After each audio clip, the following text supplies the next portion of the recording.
جہانگیر جاتے شروع کریں دعوت، ایک آدمی بھی تمہارے ذریعہ مسلمان ہو گیا تو سارے زمین کے خزانوں سے بہتر ہے۔ ہدایت دینی چاہتا ہے اسلام لوگوں کو، تو کوشش یہ کریں جہاں جہاں ہیں آپ تو اللہ کے فضل سے زیادہ ذمہ دار ہے کہ بچے آپ کے پاس امانت ہیں، انہیں صرف اپنے روم ہی نہ پڑھائیں، روم کے ساتھ ساتھ ان کے ذہنوں میں یہ بھی اتاریں بیٹا آپ نے جو کچھ پڑھنا اللہ آپ کو ترقی دے، مگر مسلمان بن کر انجینئر بننا، جرنیل بننا، جہاں جاؤ دین کی لاج رکھنا، یہ کام اگر استاد نہیں کرتا تو وہ کچھ نہیں کرتا۔ سبق پڑھانا اور کتابیں رٹانا کوئی کام نہیں، انسان کی تربیت ہونی تھی، پھر تو وہ مقام ہے جو شوقی نے کہا۔ میں تعلیمی اداروں میں کہتا ہوں بچے اب بگڑ گئے، استادوں کا احترام ہی نہیں، مذاق اڑاتے ہیں، بے ہونا تو یہ چاہیے۔ وہ کہتا ہے ملک الشعراء مصر کا قم للمعلم بدل التبدیل، استاد آئے ادب سے کھڑا ہو اور اس کا اب ادب کر، تجھے پتہ کاد المعلم من یکون رسولا، دین پڑھ لے، صرف نبوت کی شان کا فرق ہے، ورنہ حضور نے فرمایا اگلے سٹیج پر میرے ساتھ استاد ہے، اوپر نبی ہے نیچے استاد۔ استاد بڑی شے ہے اگر وہ استاد بنے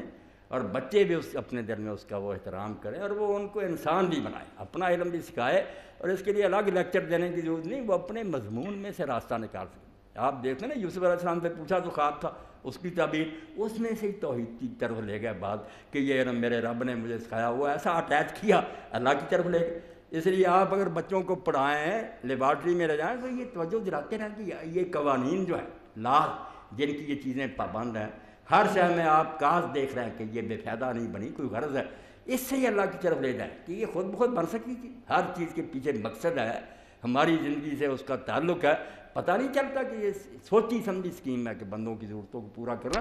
اس لیے اب انسان اللہ والکون، ایک مصری عالم نے لکھی کہ جتنا سائنس کا پروفیسر لوگوں کو اللہ منوا سکتا کوئی نہیں منوا سکتا، اس کا خود ذہن اللہ کی طرف۔ وہ ایک بات نے بیٹوں کو نشان دی کہ اپنے آپ ہو رہی ہے قانون کی پابند ہے، لاز ہیں کہ نہیں اس کے لیے، خلاف ورزی ذرا نہیں کرتے، اور بے مقصد ہے۔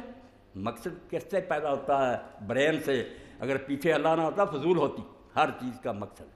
مقصد خود بتا رہا ہے کہ یہ سوچ سمجھ کر دین، پھر وہ مقصد بھی ہماری زندگی سے متعلق، کوئی ہمارے علاج کے لیے کوئی گزار، پتہ چلتا کہ جس نے ہمیں پیدا کیا اس کو ہی فکر تھی کہ یہ چیزیں جس کو مہیا کر، ربوبیت کا پتہ چلتا کہ وہ اہتمام کر رہا۔ یقین جانے جتنے یہ علوم مدد دیتے ہیں اللہ کو پہچاننے میں، اتنے مسئلے مسائل نہیں دیتے، مگر ذہن نہیں، اساتذہ اس طرف نہیں آتے۔ تو اس لیے جو ڈاکٹر غلام دیلانی برگ سے پہلے تو وہ کچھ غلط راستے پر ٹھیک ہو گئے، بعد میں ان کی ایک کتاب آپ یونیورسٹی میں وہ تقسیم کریں،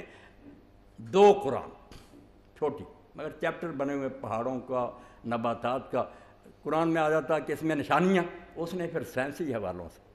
کہ اب تک سائنسدانوں نے کیا نشانیاں ماری، کس طرح وہ اللہ کے سامنے جھکے ہیں، جن کو صرف ہوا ہی لگی ہے نا شوق کے طور پر فیشن، وہ کہتے ہیں اللہ نہیں، جو بڑے سائنسدان وہ سجدے میں گر جاتے کہ اللہ تو عظیم ہے، تیرے ہر کام میں حکمت۔ وہ کتاب 2 قرآن، اس کا کیا بنیادی تصور کہ ایک قرآن یہ ہے جو کتاب کی شکل میں، ایک قرآن وہ ہے جو میں اور میرے گرد جتنی کائنات، اس کی ایک چیز یہ آیت ہے، اللہ کی نشانی ہے، ایک ایک چیز پر غور کرو پتہ چلے گا کہ اللہ موجود، پڑھنے کے قابل ہے۔ سائنس کے حوالوں سے اللہ پر ایمان بڑھتا ہے، اور بات بھی اتنی اللہ کی سمجھ آ جائے، اس کا رسول بھی پتہ چل جاتا قیامت۔ جی